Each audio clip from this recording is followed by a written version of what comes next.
Pues nos encontramos en la sede del Consejo Económico y Social de Castilla y León, del CES, uno de los despachos con mejores vistas, desde luego, de Valladolid. Estamos con su presidente, con Enrique Cabero, además en un año de celebración, porque, ¿qué tal, presidente? Que no le he saludado. Buenos días. ¿Cómo estás? 30 años cumple el CES, o ha cumplido recientemente. Sí, el CES de Castilla y León fue uno de los primeros de España. Se creó por ley antes que el CES nacional, en noviembre de 1990 se promulgó la ley y se puso en funcionamiento en abril de 1991. Es el que lleva más tiempo funcionando, además de manera ininterrumpida, lo que le ha permitido tener un prestigio a nivel nacional importante. La última vez que le entrevisté fue hace un año, más o menos. Me decía que la principal preocupación del CES en esos momentos, estamos hablando de noviembre de 2020, era si estaba Castilla y León preparada para la reactivación económica, con la implantación de nuevas medidas para pymes, para empresas, para autónomos. ¿Se han implementado esas medidas o siguen igual de preocupados que hace un año? Sobre todo para salir de la crisis de la pandemia. Ha cambiado porque cuando hablamos en aquella entrevista, fundamentalmente se estaba pensando en la supervivencia de las empresas. Era necesario adoptar medidas para que las empresas, las pequeñas empresas muy principalmente, no desaparecieran y pudieran estar al frente de la reactivación, de la recuperación económica. Ahora nos hallamos ya en un momento, creo que mejor, donde la crisis sanitaria está más controlada y en donde las empresas precisamente están pensando ya directamente en la reactivación, ya no tanto en la supervivencia como en la reactivación, y eso es lo que nos centra en la actualidad, las propuestas, recomendaciones para esa reactivación. Precisamente hoy hemos conocido los datos del paro, buenos datos en Castilla y León, un dato casi histórico en septiembre, sí. Volvemos a los datos de prepandemia. En esta guerra de datos, de estimaciones, de pronósticos entre el Gobierno, que siempre son más optimistas que el propio INE o que el propio estudios externos, ¿dónde se encuentra el CES? ¿Dónde estamos? ¿Qué pronóstico desde un punto de vista económico y de empleo ven para Castilla y León en los próximos meses, en el próximo año? Cuando aprobamos el informe sobre la situación general económica y social de Castilla y León del año previo, porque trabajamos de esa manera, decíamos que en primer lugar la certidumbre nos la daría el control de la pandemia, o al menos una situación que permitiera recuperar cierta normalidad. Eso era el elemento de referencia para avanzar. Pensamos que este es un año en el que se va a ir recuperando la economía, que 2022 va a ser el año del crecimiento, si no hay novedades, que esperemos ya que no las haya, y a finales de 2022, principios de 2023, será el momento de presentar una economía transformada, reactivada, porque esta crisis es distinta de la anterior. Hay que aprovechar la ocasión para acelerar los ritmos de tendencias y políticas que ya estaban aprobadas o al menos perfiladas, como la transformación digital, el reto demográfico, el reto ecológico, pero en este momento hay que acelerarlas, y el año 2022 nos parece que va a ser fundamental para recuperar plenamente el pulso y para ofrecer ya a principios de 2023 una economía mejorada y transformada. De esos retos a los que hacía mención vamos a hablar también en esta entrevista. Ustedes han dicho que quieren hacer también un seguimiento de la llegada de los fondos europeos a Castilla y León. ¿Van a servir estos fondos de verdad para cambiar la economía de nuestra comunidad? ¿Qué proyectos, tractores son en los que realmente hay que invertir para que esto sea eficaz? Deben servir por un lado para atender las políticas sociales, para evitar que nadie quede excluido socialmente, tampoco desde la perspectiva económica, en la atención sanitaria, en la educación, los servicios sociales. Esa es una vía muy importante de esos fondos. Y luego está la vía más estrictamente empresarial, de desarrollo socioeconómico, de empleo, de transformación, como decíamos antes, hacia posiciones mejores. ¿Qué significa eso de transformar? Porque lo oímos mucho, oímos hablar de transformaciones, de retos, de reactivación. Pues significa que, por un lado, debemos ser conscientes de los sectores en los que Castilla y León tiene gran potencialidad, incluso en los que destaca o es una potencia económica en esos ámbitos. Nos falta en ocasiones autoestima para subrayar la importancia de sectores muy variados que aquí en el Consejo Económico y Social están totalmente representados. Sectores como el sector agrario, agroalimentario, el sector energético, el sector industrial. Nuestra comunidad es una comunidad industrial. en algunas zonas de la comunidad, además de manera muy sobresaliente en el contexto nacional, incluso europeo. Y nos parece que somos también una comunidad con grandes posibilidades en la formación dual, en la investigación, en la formación universitaria.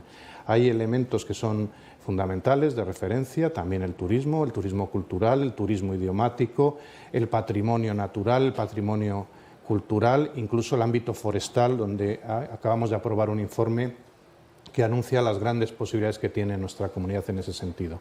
Por tanto, conscientes de nuestras potencias, conscientes de nuestras posibilidades, dar un paso más para generar territorio, para generar población en ese territorio y para articular mediante redes un ámbito nuevo de trabajo digital, de trabajo en materias que requieren cambios importantes para la sostenibilidad del modelo. Y ese control que quieren hacer desde el CES es precisamente para evitar errores, porque no se fían, digamos, de nuestros dirigentes de que puedan no invertir en los sectores más necesarios o de la forma más eficaz. No, es para colaborar. El CES se define en nuestro Estatuto de Autonomía y en la ley que lo creó en su momento como un órgano para asesorar al Gobierno, a las Cortes, para generar propuestas, informes y hacerlo además, que esa es la esencia de esta institución, de manera participativa. Esta es una institución distinta del Parlamento, distinta del Gobierno, por supuesto, en la que están presentes las organizaciones más importantes, más representativas en los distintos ámbitos de la sociedad de Castilla y León. Es la participación de la sociedad civil organizada, por tanto damos una dimensión distinta. Lo que queremos no es tanto controlar o vigilar, eso hay otras instituciones propias que se dedican al control jurídico, como el consultivo, al control de las cuentas, como el Consejo de Cuentas, el propio Procurador del Común también, en el funcionamiento de la Administración. Nosotros tenemos otra función distinta, que es acompañar, que es formular propuestas, que es hacer seguimientos desde la perspectiva de la evaluación realizada por la propia sociedad. Esa crispación que vemos en las Cortes, las tiene usted detrás, sí. Usted las controla perfectamente desde aquí, el edificio del Parlamento Regional. Sí. ¿Se traslada también al ámbito social o aquí no hay estas broncas y esta crispación y estos enfados constantes que estamos viendo últimamente aquí, entre los políticos? El ambiente de trabajo, de debate, de discusión, porque también se producen discusiones intensas, es diferente. Existe lo que llaman los consejeros y consejeras del CES, las organizaciones, la cultura CES o incluso hablan del lenguaje CES. Es otra forma de trabajar distinta, complementaria a la del debate político y por tanto esa crispación aquí no existe y esperemos que no se dé, que no se traslade cuando sí que está crispado el debate político en ocasiones que pueda llegar al ámbito social.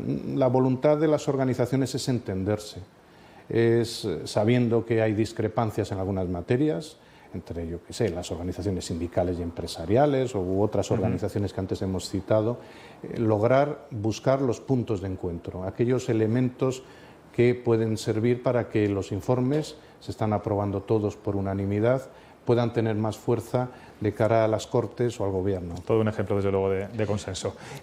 La reforma de la sanidad rural, que va a ser el tema de la legislatura y seguramente de la siguiente, ¿qué le parece la falta de consenso político? ¿Qué le parece que el que fuera su partido, el Partido Socialista, no quiera sentarse ni siquiera a dialogar para llevar a cabo esta reforma, en teoría, tan necesaria? Bueno, desde el CES no entramos en la valoración de los criterios o decisiones de los partidos políticos o de los grupos parlamentarios, no nos corresponde hacerlo. Lo que sí hemos hecho desde el CES y en las Cortes, cuando he comparecido, he insistido en ello, es remarcar la importancia que tiene la negociación y, siempre que sea posible, el acuerdo. Hay probablemente más elementos de unión o de coincidencia en lo que necesita Castilla y León que elementos de discrepancia. Por tanto, sé que no es fácil y evidentemente es una operación complicada, pero siempre que sea posible conviene llegar a acuerdos, porque al final, cuando se está estructurando estratégicamente una comunidad, cuando se están buscando objetivos que puedan ser comunes y de futuro, incluso que pudieran dar lugar al Gobierno si hay alternancia de partidos, de mayorías en el Parlamento, como sucede, en esos casos deberían ser esas líneas estratégicas comunes para todos. Por tanto, claro que desde el CES recomendamos el acuerdo, recomendamos siempre el diálogo y la negociación constructiva, pero sabemos que es difícil. Por tanto, nuestro máximo respeto siempre a todas las formaciones políticas. ¿Y es de los que piensan que algo hay que hacer con la sanidad rural, con la asistencia en el medio rural, ante la falta de médicos, que las cosas tienen que cambiar? Desde el CES y yo también personalmente pienso que el territorio hay que estructurarlo. Nosotros tenemos un territorio muy amplio, pero no se debe medir en kilómetros cuadrados solo el territorio, hay que medirlo en personas, en servicios públicos, en actividad económica, en desarrollo social.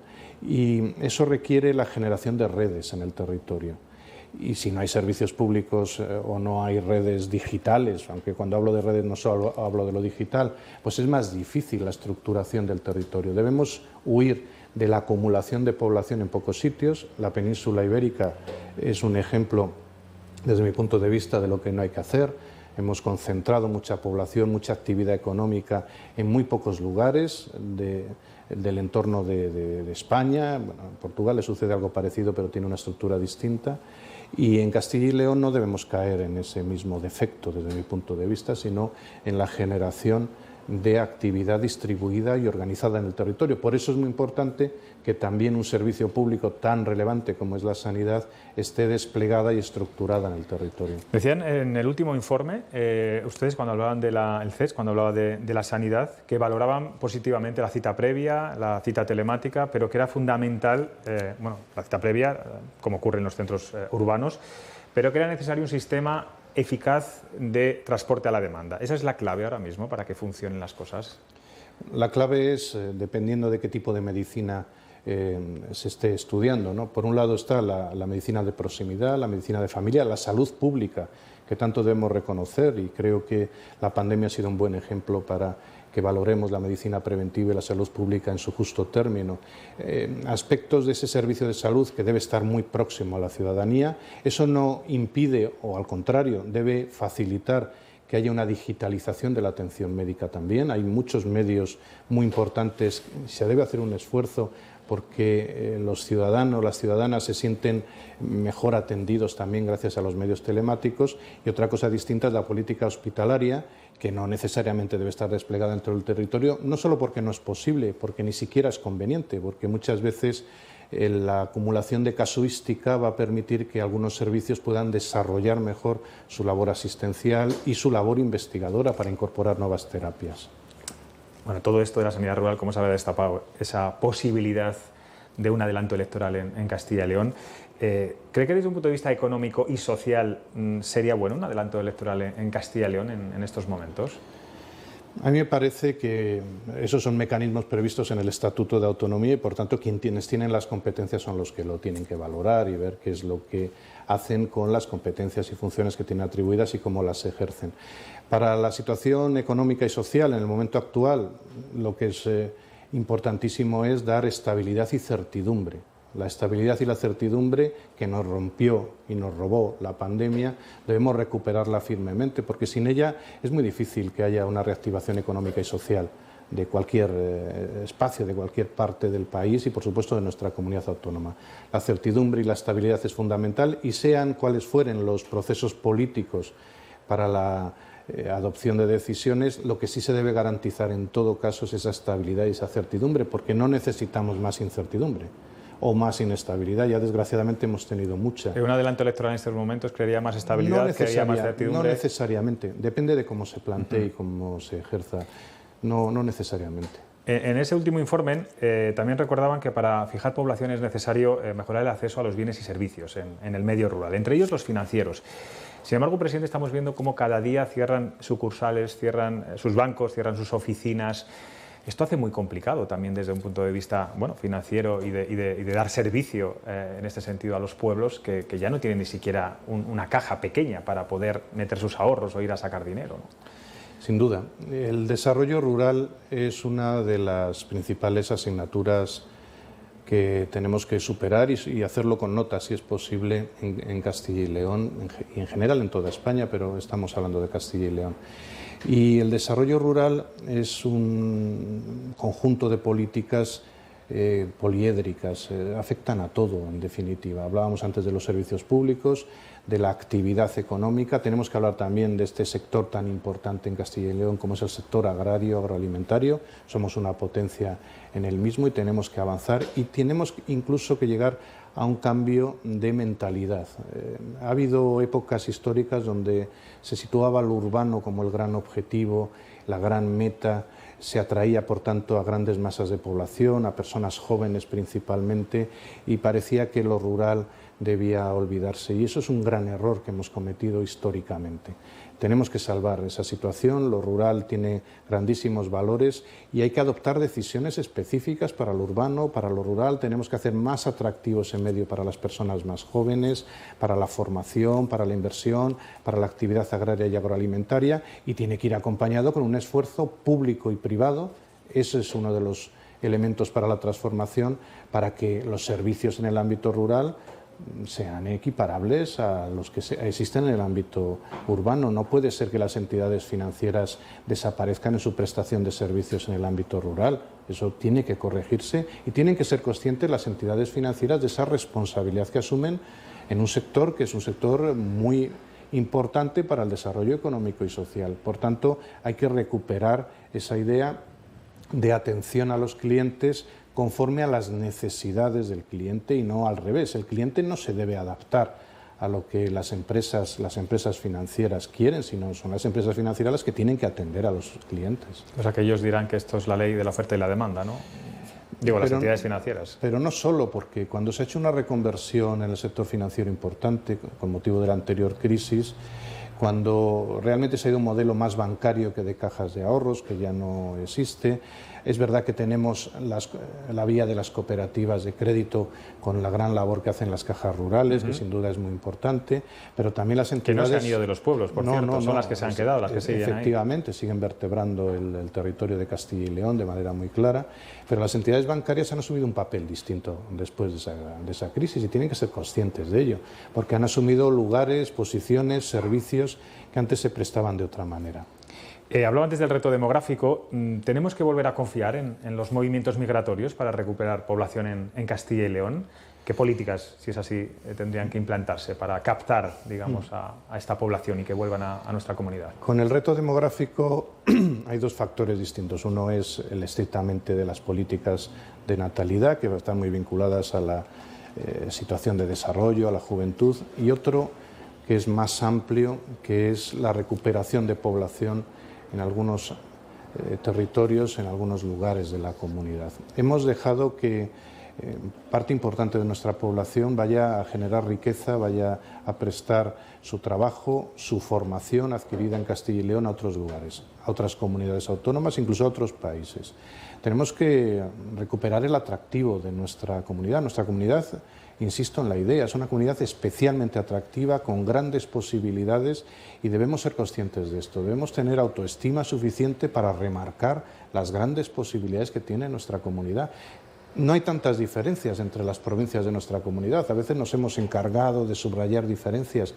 Si conocemos bien la comunidad, vemos que somos muy parecidos, tenemos objetivos y sentimientos muy semejantes y, por tanto, creo que debemos hacer más atractiva nuestra comunidad. Las políticas públicas son fundamentales, lo venimos comentando en esta entrevista. Por eso, para conseguir la recuperación de talento, de población que se nos ha ido, tenemos que hacer propuestas atractivas, y ahí es donde los poderes públicos, todos los poderes públicos en los distintos niveles territoriales, tanto el gobierno como las cortes, como las entidades locales, incluso las propias universidades públicas, tienen que hacer propuestas atractivas para que las personas sepan que no solo se forman en Castilla y León, sino que pueden realizar su carrera profesional de manera muy satisfactoria en Castilla y León. Por cierto, han reclamado una reforma sustancial del proyecto de decreto de la Consejería de Transparencia, que lidera Francisco Igea, sobre la creación del Consejo de Dinamización Demográfica. Hablan incluso de un texto ambiguo. ¿Qué ha pasado ahí? ¿No les convence? El debate ha sido intenso sobre ese informe. Bueno, en general sobre todo lo es, pero marcadamente en este, sobre todo desde el punto de vista de la composición de ese Consejo. Hay una marcada petición para que se revise la propuesta que se remitió desde la Consejería y se llegue a una composición del Consejo que pueda ser más acorde con la realidad de las organizaciones. Como decía antes, están aquí presentes en el CES y han valorado que la composición propuesta no es acorde con esas pretensiones y con la función y el servicio que pueden prestar de manera participativa las organizaciones. ¿Quién no está que debería estar? Pues se ha centrado el debate muy principalmente en cómo se estructura la representación de las organizaciones sindicales y empresariales. En el Consejo no hay ningún tipo de conexión entre lo que opinan las organizaciones con la propuesta que se ha formulado y, por tanto, ese es uno de los puntos de fricción más importantes. ¿Alguna respuesta, de momento, de la Consejería de la Transparencia, del señor vicepresidente? En principio se hacen unos informes de seguimiento, la Consejería nos lo remitirá porque ese es el trámite habitual, se compara después lo que se ha propuesto, lo que se lleva finalmente al Consejo de Gobierno, lo que se aprueba y se publica en el boletín oficial, y lo hacemos con todas las normas y planes que se nos someten a nuestro informe para evaluar qué es lo que ha sido aceptado, qué no, qué sí. En todo caso, a mí me parece que es muy importante la labor que tienen que realizar de propuesta, de preparación de iniciativas las organizaciones sindicales y empresariales más representativas en materia de dinamización demográfica y en cualquier otra materia, porque son organizaciones muy importantes para el desarrollo de nuestra comunidad.